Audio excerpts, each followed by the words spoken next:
Women entrepreneurs present ఉన్నటువంటి social లైఫ్‌కి మనం చూసినట్లయితే మీరేమి ఫేస్ చేస్తున్నారు? లైక్ ప్రెజెంట్ ఉన్నటువంటి మీరు ఇన్ ద సెన్స్ ఇక్కడ సొసైటీలో. Correct. సో వాట్ ఛాలెంజెస్‌ని ఎట్లా ఓవర్‌కమ్ చేయాలి? So this will be a controversial opinion నాది Yeah, ఇప్పుడు. please. యాక్చువల్లీ కొన్నిసార్లు చూస్తే మన అమ్మ వాళ్ళ జనరేషన్ మన జనరేషన్ కంటే చాలా పీస్ఫుల్ గా ఉంది అనిపిస్తుంది. ఎందుకంటే వాళ్ళు అట్లీస్ట్ ఇంట్లో ఉండేవాళ్ళు, ఇంట్లో అంతా చూసుకునేవాళ్ళు. ఇప్పుడు మన సిచ్యువేషన్ ఎలా ఉందంటే బయట వెళ్ళాలి, ఇంట్లో కూడా అన్ని చూసుకోవాలి. ఇంకా మారడానికి ఇంకొక జనరేషన్ పడుతుంది. దాని వల్ల చాలా ఛాలెంజెస్ వస్తాయి. I don't have kids but I know a lot of my friends who had kids.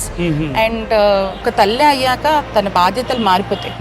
అలా అని తన వర్క్ లో ఎఫిషియెంట్ ఉండదు అని కాదు, కానీ టైం బికమ్స్ అ ప్రాబ్లం తనకి. ఇంట్లో పిల్లోడినో చూసుకోవాలి, మళ్ళీ వంట వార్పు అన్ని చూసుకోవాలి, మళ్ళీ ఆఫీస్కి వచ్చి పని చేయాలి. It's a very demanding world అయిపోయింది తనకి. తన గురించి తను ఆలోచించుకోవడానికి ఏళ్ళేళ్ళు గ్యాప్ వస్తుంది. దీనికి పరిష్కారం ఏంటి? అమ్మాయిలు ఇంట్లో కూర్చోవాలని కాదు. కొంతమంది అది కూడా చెప్తారు, అయితే ఇంట్లో కూర్చోండి అని. అది కాదు, మేక్ ప్లేసెస్ ఇంక్లూజివ్. ఒక పెద్ద బిల్డింగ్ ఉంది, అంత పెద్ద బిల్డింగ్లు ఉన్నాయి మన చుట్టూతా.